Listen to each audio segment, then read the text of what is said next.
said it couldn't be done. So we're doing this instead. Hi, I'm Robert Dunn. The show is Poet the Poet. The location is the Cozy Corner Tavern in Ridgewood, Queens. And we're grateful to Gussie and the gang for letting us come in here and make public spectacles of ourselves here on TV once again. And we're not going to make spectacles of ourselves today because we have two very spiritual poets in the personages of Madeline Artenberg and Tom D'Angelo. Now you're going to be touched again because we have Madeline Artenberg, lovely and charming poet both in person and on the printed page. She's writing. Thank you, Rob. In a very short time she's achieved all of this. I won't tell you how short because everybody will get jealous. But she studied at the Writer's Voice and at NYU in the Poetry Circle, and she's an activist and in theater for 15 years, particularly satirical street and subway theater. It's nice to have a theater activist around here. She was hypnotized, not by me, but by the field of direct mail for many years until she actually turned this year to the field of hypnosis. Turnabout is fair play, native of Brooklyn, residing in Manhattan, published in Rand, Through the Cracks, other things like that, featured at Eureka Joe's and The Red Door, and The Cozy Corner. Wait a minute, that's here. That's wonderful. Madeline, welcome to Poet the Poet. I'm just very, very pleased to be here. We'll see about And that. You read my bio perfectly. We'll see about that, too. Just dive right in and let's have a poem. Okay. Yes, this one is about my mother. It's called Mother Said. "You're not leaving this house without your sweater," Mother said. "If you don't take it, you'll catch cold, it'll turn to flu, and you'll die. Then I'll kill you." Yes, I know a lot of mothers who had the same philosophy. How did that one work out? Oh, well, actually, my mother died last year.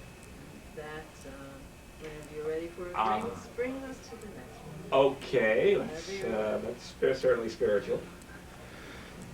This one is called Mourning Mother, and there's an epigraph. "We honor our Jewish dead by wearing a ribbon for 30 days. It is then ceremoniously removed. I have a black cut ribbon over my heart.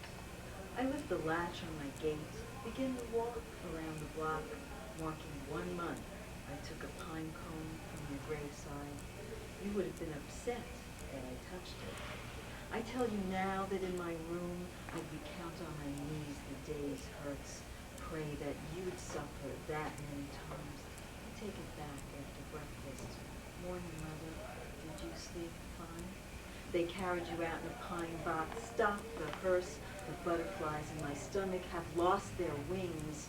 I put 2 pennies into the casket for the time you dragged yourself back and forth 8 miles to 5th Avenue. Paid the pushcart vendor 2 cents you owed. You arrived in your mama's breath. You left breathless and less. I see the worms banging against the coffin. As I turn the last corner, your death feels like the wind-born leaf I stoop to capture. The journey back to my front gate is now complete. The ribbon undone. I see you start to circle the edge of a pin, wearing the 2 pairs of socks I put into the box on your bloodless feet.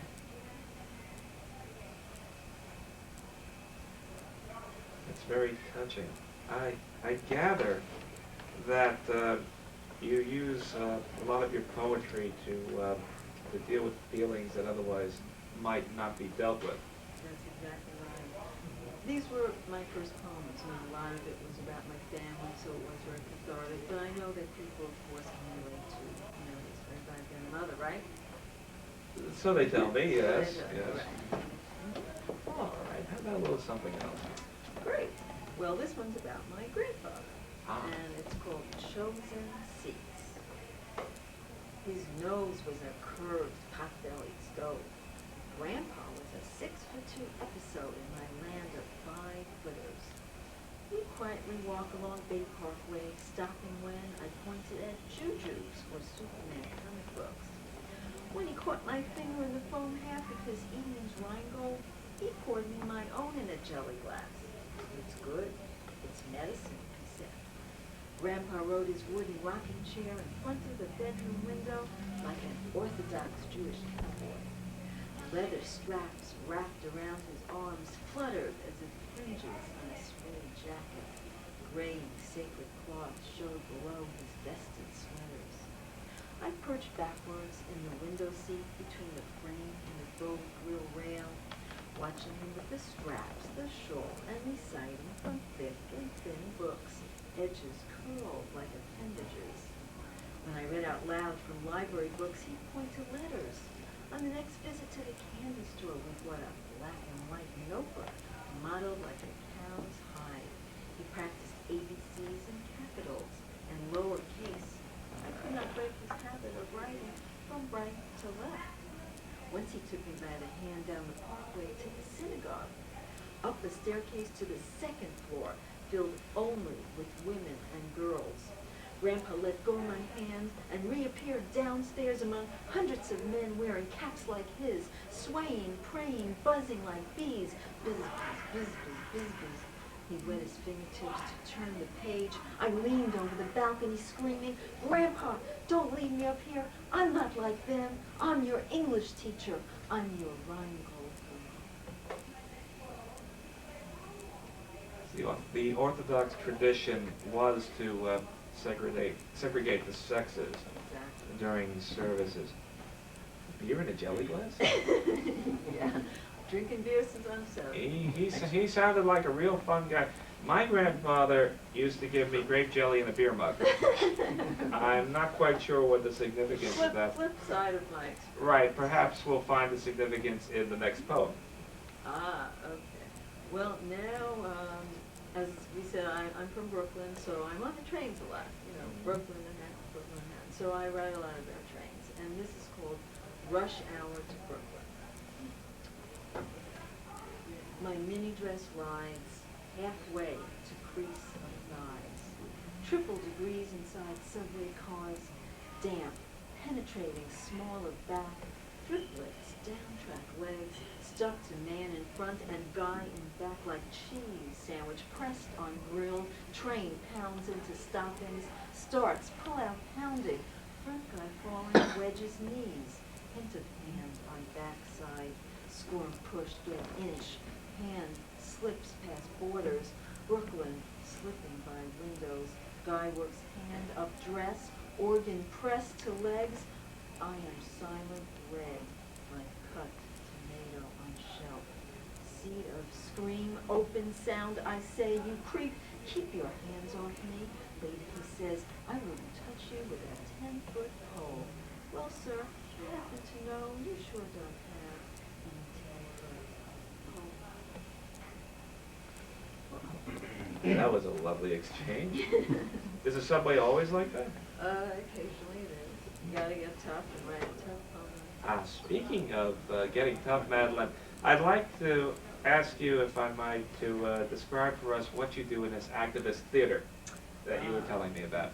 Well, as you can see, I do have a sense of humor, as you do. And I deny it. I think that messages, you know, no matter what they are, just really translate best with humor. So we may have masks, you know, and just run through the subways and dress as Santa Claus or whatever. In July? And whatever. But there's a message about, you know, helping fellow man and, you know, just easing the burden of society. But we do it with humor. Uh-huh. And I really enjoy it. Is that a hint for the next poem? Possibly. What's that one called? Well, okay, this is called Happy as a Clam. Is it anybody I know? Maybe, possibly. Okay, Happy as a Clam. Lady, you cleaned up real good. Was you I saw in the Duane Reade drugstore sporting fancy making a French twist do? Something got you up off the corner of 6th and 44th. You'd reached the front of the checkout line. Bought, love that red Revlon nail polish, raced into the crowds before I could follow. 2 years I passed you squatting beside your fish-filled bucket that once held cement, dumping the water over your yellow nailed feet, chasing down clams with half-bitten Nathan's dogs, always in the same flower pattern shift, the wind pushed around your gray Big bone, blood-faced woman, don't wear no makeup now. Sprang loose from the tar gutter, then back on your corner after, been gone for 1 month. Clam lady, you escaped with me as the moving man put my last box in the van. A telling point. Well, Tom, do you feel any more spiritual? I'm feeling very spiritual in certain parts of me. Good, because we'll be getting to you in a minute or two. Great. But before we do, I want to thank Madeline Artenberg for coming on Poet to Poet and Pleasure. sharing some of that spiritualizing material with us. I certainly feel, I guess it's spiritual. I see you levitating, actually. Yeah, I suppose so. I'd better do something about that. Maybe I'll just have another drink. Anyway, we'll be back in a moment with Tom D'Angelo, so don't go away.